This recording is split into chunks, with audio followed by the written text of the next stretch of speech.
పరిశుద్ధ గ్రంథంలో ఒకసారి యోబు గ్రంథము 39వ అధ్యాయము 27వ వచనాన్ని చదువుకుందాము. నీ ఆజ్ఞకు లోబడి ఆకాశ వీధికెక్కున తన గూడు ఎత్తైన చోటును కట్టుకొనునా అది రాతి కొండ మీద నివసించును.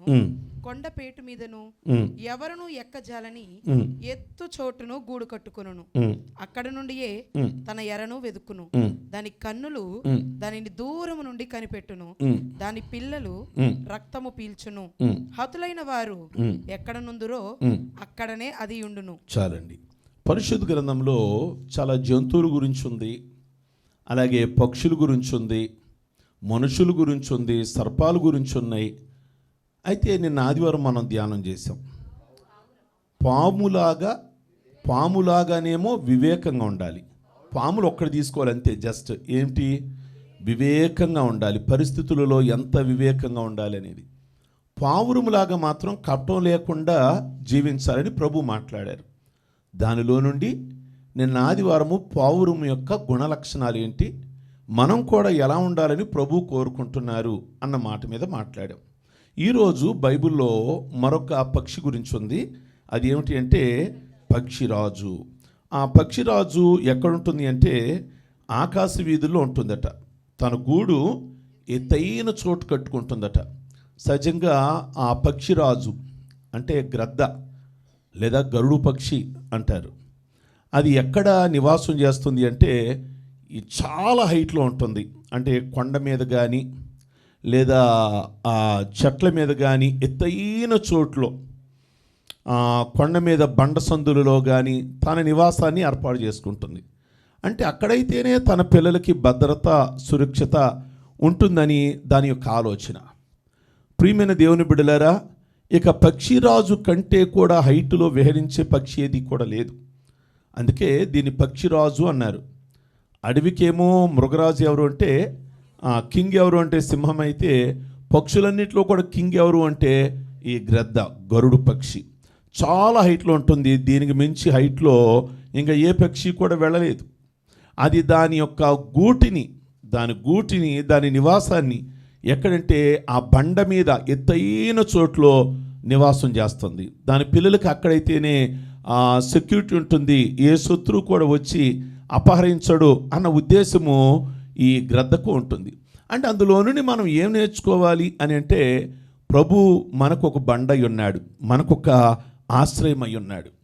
ఆ పక్షిరాజు బండని ఏ విధంగానైతే ఆధారం చేసుకొని నివాసం చేస్తుందో, కీర్తనకాడు అంటాడు చాలా సందర్భాలలో బైబిలులో, నా ఆధారము నీవే, నా ఆశ్రయము నీవే, నా కోట నీవే, నా కొండ నీవే, నా దాగుచోటు నీవే. ప్రియమైన దేవుని బిడ్డలారా, అంటే ఆయన్ని మనము ఆశ్రయంగా చేసుకుంటే మనకు సెక్యూరిటీ ఉంటుంది, భద్రత ఉంటుంది ఈ లోకంలో, ప్రభువుని ఆశ్రయంగా తీసుకున్నట్లయితే.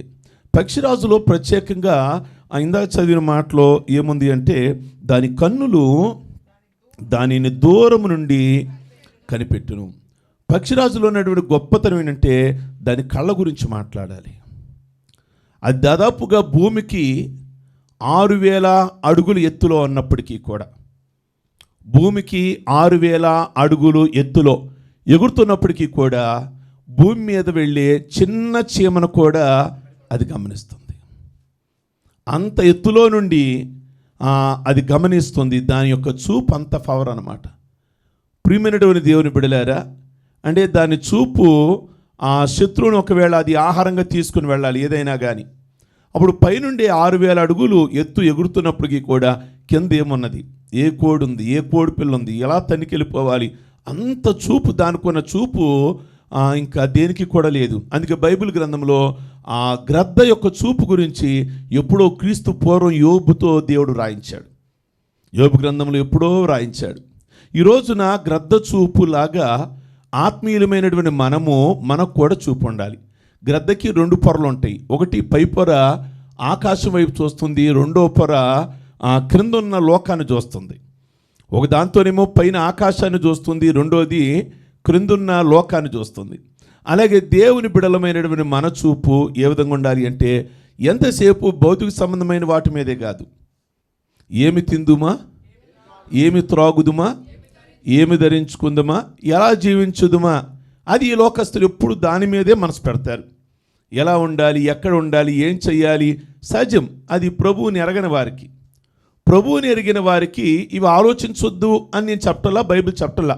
ఏం తినాలో ఆలోచించమాకండి, ఏం ధరించాలో ఆలోచించమాకండి అని చెప్పటల్లా. కానీ మరో ప్రక్క దేని గురించి ఆలోచించాలి అంటే దైవికమైన విషయాలు కూడా మనం ఆలోచించాలి, ఆధ్యాత్మికమైన విషయాలు కూడా మనం ఆలోచించాలి. కేవలం భౌతికమైన విషయాలే కాదు. బైబిల్లో పౌలు అంటాడు, మీరు క్రీస్తుతో కూడా లేపబడిన వారైతే పైనున్న వాటిని వెదకాలి. పైన ఏముంది? ఎంతసేపు భౌతిక సంబంధమైన వాటి మీదే మనం మనసు పెడుతున్నాం. నెక్స్ట్ ఏంటి అసలు? మనిషి జీవితము తరువాత ఏమిటి ఆలోచిస్తే కొన్నిసార్లు అగోచరంగా ఉంటుంది. ప్రియమైన దేవుని బిడ్డలారా, మానవుడు ఈ లోకాన్ని విడిచిపెట్టిన తర్వాత ఆత్మ ఎక్కడికి వెళ్ళాలి? శరీరము మట్టిలో కలిసిపోద్ది, కానీ ఆత్మకు మాత్రం మరణం లేదుగా. శరీరానికి మరణం ఉంది కానీ ఆత్మకు మరణం లేదుగా. ఆత్మ ఎక్కడికి వెళ్ళాలి? ఇవన్నీ నువ్వు ఆత్మీయంగా ఆలోచిస్తేనే చాలా నీకు జవాబులు దొరుకుతాయి. బైబిల్ గ్రంథంలో క్రీస్తు పూర్వం అబ్రహాము అని ఒక భక్తుడు ఉంటూ ఉండేవాడు. ఆయన గురించి బైబిల్లో ఏముంది అంటే, హెబ్రీలకు రాసిన పత్రిక ఒక మాట చూద్దాం, చూడండి. 11వ అధ్యాయము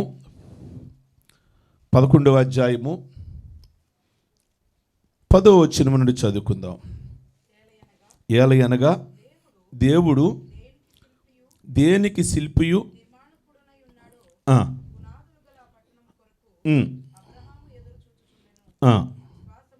విశ్వాసమును బట్టి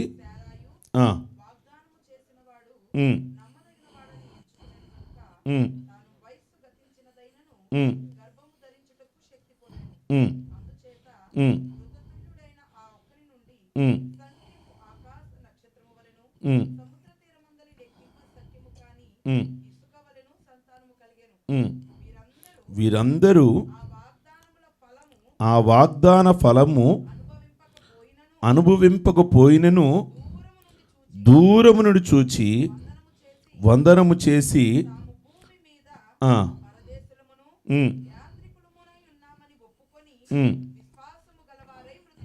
చాలండి. ప్రియ దేవుని బిడ్డలారా, ఈ లోకములో అబ్రహాం అనే ఒక వ్యక్తి ఉండేవాడు. అబ్రహాం అనే వ్యక్తి ఈ లోకములో జీవించుచున్న దినాలలో క్రీస్తు పూర్వం మెసొపొతేమియాలో అంటే ప్రజెంట్ ఇరాన్ అనే ప్రదేశంలో ఉంటూ ఉండేవాడు. ఆయన ఉంటున్నప్పుడట విగ్రహారాధన కుటుంబంలోంచి ఫస్ట్ టైం ప్రభులోకి వచ్చాడు అబ్రహాం అనే ఆయన. అయితే దేవుడు ఆ వ్యక్తిని పిలిచిన తర్వాత తన కుటుంబాన్ని అందరినీ కూడా విడిచి అతను ప్రయాణం చేస్తున్నాడు. దేవుడు అబ్రహామును దీవించాడు, సంతానము లేరు. అయితే దేవుడు వాగ్దానం చేశాడు. ఆ వాగ్దానాన్ని అబ్రహాం ఏమయ్యాడు అంటే 25 సంవత్సరాలు నిరీక్షించాడు. 100వ సంవత్సరం ఆయన కుమారుడు గెలిగాడు. 100వ సంవత్సరంలో కుమారుడు గెలిగాడు. అతనే ఇస్సాకు. అతనే ప్రెసిడెంట్, వాళ్ళ సంతానమే భూమి మీద ఉన్న ఇజ్రాయేలీలు, భూమి మీద ఉన్న ఇజ్రాయేల్ కంట్రీ, ఆ సంతానమే. ప్రియమైనటువంటి దేవుని బిడ్డలారా, అయితే అబ్రహాం ఎంత విగ్రహారాధకుడు అయినప్పటికీ ప్రభువులోకి వచ్చిన తర్వాత ఎంతసేపు భౌతిక సంబంధమైన వాటి మీద కాకుండా దేని మీద మనసు పెట్టాడు అంటే ఆత్మ సంబంధమైన వాటి మీద మనసు పెట్టాడట. ఆయన చూపు ఎక్కడ ఉన్నది అంటే దేవుడు దేనికి శిల్పియు నిర్మాణకుడై ఉన్నాడో ఆ పునాదులు కలిగిన పట్టణము కొరకై ఎదురు చూచుండెను.